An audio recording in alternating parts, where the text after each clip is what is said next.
Bienvenue dans l'Africa Tonight, voici les titres de l'actualité.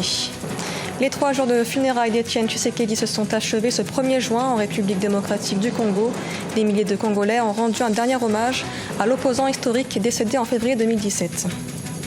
Les opérations de sécurisation s'intensifient au Burkina Faso, une lutte contre le terrorisme qui fait plusieurs victimes et des milliers de déplacés. Les ONG s'inquiètent de la violation des droits de l'homme. Et puis l'Union africaine et Huawei, le géant des télécoms chinois, signent un nouveau protocole d'accord, un protocole qui vient renforcer leur coopération technologique.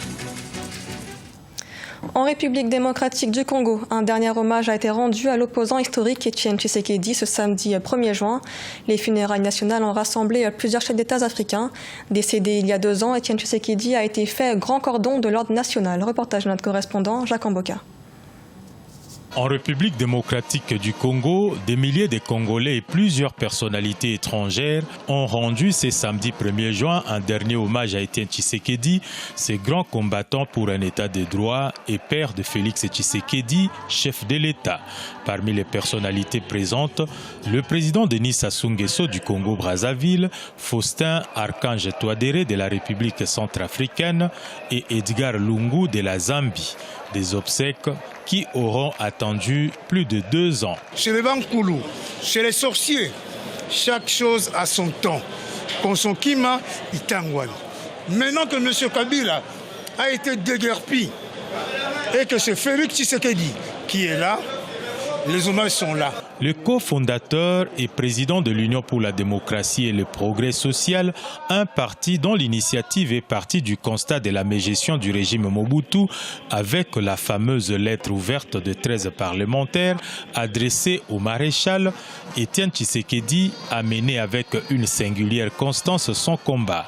À titre posthume, il est admis à l'ordre national, ordre nationaux Lumumba Kabila, au titre du Grand Cordon. Docteur Étienne Tshisekedi Wamulumba est déclaré aujourd'hui Grand Cordon et il est admis dans l'ordre héros nationaux Kabila Lumumba. Premier docteur en droit du pays, Étienne Tshisekedi a occupé plusieurs postes de responsabilité sous Mobutu. Cependant, la grandeur de cet homme est révélée beaucoup plus par son combat contre la dictature. Le sphinx de Limete a été inhumé aux premières heures de la soirée ce samedi 1er juin au mausolée construit dans une propriété familiale à une trentaine de kilomètres de la capitale. Et dans l'actualité également, en Algérie, l'élection présidentielle prévue le 4 juillet prochain est reportée.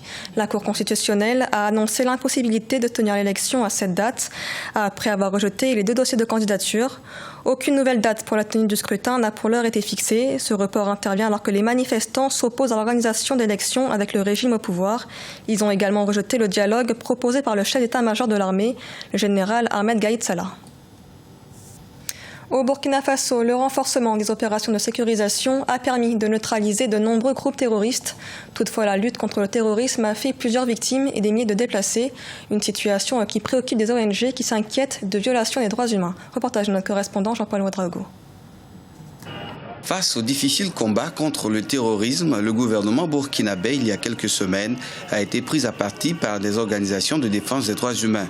Celles-ci ont allégué de graves violations survenues au nord du pays, notamment dans les villages de Quin et Ban, où les opérations de sécurisation menées par les forces armées nationales auraient occasionné de nombreuses pertes en vie humaine et plusieurs milliers de déplacés.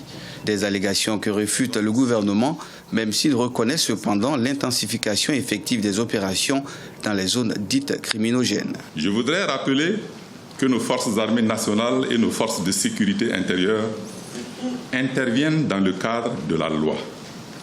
Et notre pays respecte et entend respecter toutes les conventions qu'il a signées en matière de droits humains.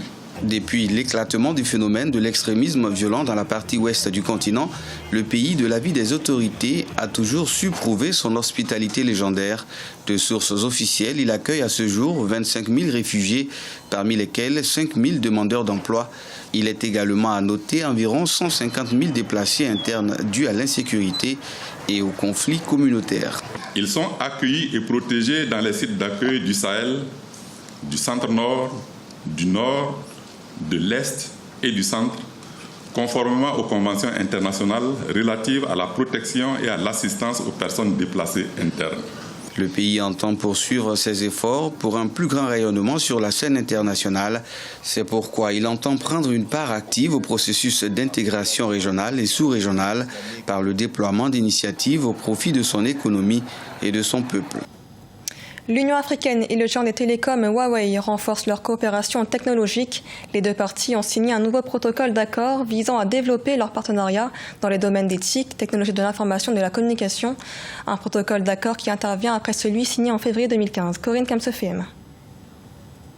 Le nouvel accord signé le 31 mai entre l'Union africaine et la firme chinoise Huawei porte sur le haut débit, l'Internet des objets, le cloud computing, la 5G et l'intelligence artificielle. Pendant une période de 3 ans, Huawei va apporter son expertise pour le développement des technologies de l'information et de la communication sur le continent, notamment dans les domaines de la cybersécurité, la cybersanté. Un accent particulier sera également mis sur le volet formation pour la détection des talents locaux.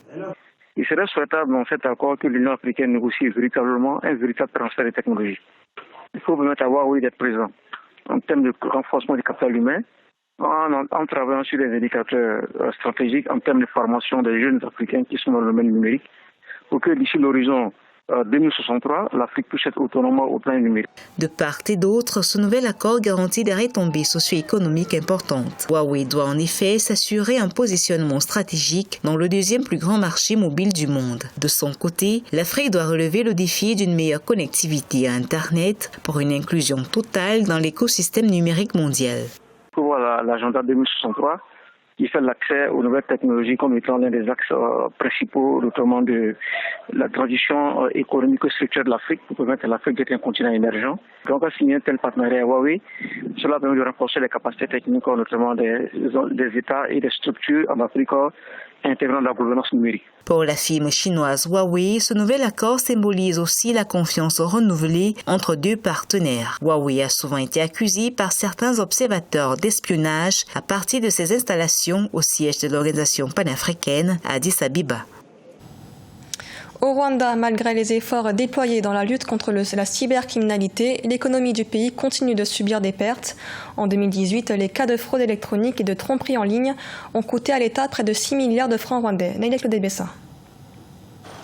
Au Rwanda, la fraude informatique met à mal l'économie du pays. En 2018, le Bureau rwandais de l'investigation a révélé que le pays a perdu 6 milliards de francs rwandais. Durant la même année, le pays a enregistré 113 cas de cybercriminalité, des données qui ont connu une hausse considérable comparée aux 47 cas de 2017 ayant coûté 400 millions de francs rwandais. Le produit étant nouveau, la connexion étant excellente, les deux combinés font que des arnaqueurs, des hommes de peu de foi rentrent dans le circuit pour opérer en cybercriminalité sous toutes ses formes, sous la forme de fausses identités, sous la forme de piratage de comptes bancaires. Ce sont des infractions telles que l'usurpation d'identité, la contrebande ou la perturbation des opérations informatiques par des programmes mal intentionnés, entre autres, qui ont été recensés. Dans leurs actions, ils demandent des informations personnelles à leurs victimes, notamment l'identification personnelle, des codes secrets des comptes mobiles ou bancaires. La première mesure serait une sensibilisation tout azimut, à la fois en milieu urbain qu'en milieu rural. Ensuite, il faudrait que les autorités mettent en place de nouveaux systèmes d'antivirus qui identifient tous les internautes et identifient également les adresses IP de chaque internaute pour pouvoir retracer les filières de cybercriminalité. Au Rwanda, la cybercriminalité affecte négativement le flux des investissements dans le pays. Pour l'heure, le gouvernement a activé la police de proximité dans toutes les régions du pays, exhortant la population à s'y rendre en cas de détection de fraude informatique. Et portrait à présent d'un mannequin d'origine congolaise, Houston Nessi. Passionné de mode, le jeune homme de 25 ans se lance dans la création. Aujourd'hui installé au Rwanda, il veut promouvoir la mode africaine à l'international. Reportage de notre correspondant, Frater Ndakaizenga. Avec un regard perçant et très lointain, le jeune Houston nourrit de l'espoir de devenir un mannequin de renommée internationale. Né dans la ville de Bukavu, en République démocratique du Congo, Houston Nessi s'est récemment installé dans la capitale rwandaise en vue de faire décoller sa carrière sur la scène mondiale. C'est à travers ce qu'on vit qu'on essaie de s'approprier un habillement. Moi, je pourrais dire que tout le monde peut s'exprimer en s'habillant. Parce que certaines personnes, je dirais aussi, personne n'a le droit de juger personne avec son habillement. Parce que tout le monde s'exprime à travers un vêtement, tout le monde peut s'exprimer à travers son habit. Parce que là, moi, je suis sûr et certain que ça a été pour moi une façon d'exprimer ce que j'ai dans le cœur. Ça a été pour moi une façon de vouloir me montrer au monde ce que je peux faire avec les styles, ce que je peux faire avec le mannequinat. Sur la scène et seulement en 3 ans, Houston a déjà défilé dans une dizaine d'événements dans la région des Grands Lacs, notamment dans le Kigali Fashion Week. À part le mannequinat, il est aussi créateur de mode. Sa marque Oye se vend déjà en ligne au Rwanda, au Burundi et en République démocratique du Congo. Ma vie est caractérisée par la positivité et du courage, la détermination. Ça a été aussi pourquoi je fais ce métier, parce que ce métier, ça demande aussi d'être positif, ça demande de l'endurance aussi. Et c'est à travers cette idée-là que j'ai pu créer la marque. Ça soit c'est la marque Oye, ce qui veut dire la positivité, la réussite, le succès, et la détermination. Le combat de Houston Nessi, d'ailleurs son vieux rêve, c'est de faire rayonner les couleurs africaines sur le continent et dans le monde entier. La mode, ça sera toujours sa vie. Ce journal a été réalisé par l'ensemble de la rédaction. Merci de l'avoir suivi. L'actualité continue sur Africa 24.